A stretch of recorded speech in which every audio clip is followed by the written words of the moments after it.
because although traditional religion has typically shit all over the ancient world for worshipping the stars and planets as being gods, according to what Ra explains, this is precisely the case.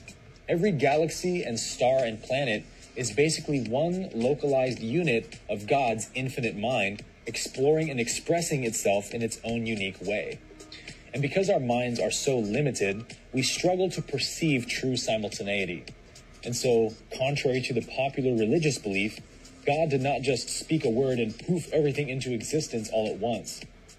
In fact, God did not even speak creation into existence because God is still in the process of creating and always will be.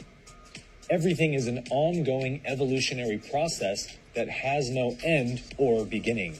This is a somewhat poor analogy, but you could say that the sun is the child of the galaxy, the planets are the children of the sun, and we are the children of the planet.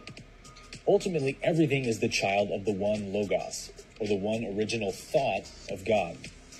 So in the same way that every parent passes down their genetic traits to their child, it still allows that child to be a unique expression of the parent. So in the same way, each Logos passes down its traits or structures that it creates to the following sub-Logos, while allowing that sub-Logos to be its own unique expression.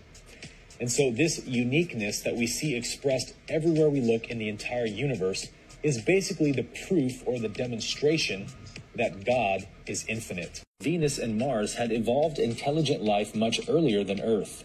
Ra is actually a social memory complex of the entire planetary system of Venus from a few billion years ago.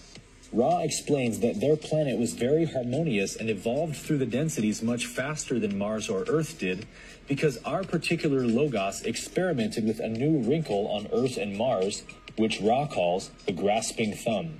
Ra explains that the beings on Mars, just like Earth, evolved the opposable thumb, which caused them to become fascinated with creating hand tools as they evolved, and eventually this led to the creation of weapons. This is exactly what we've seen in human evolution on Earth.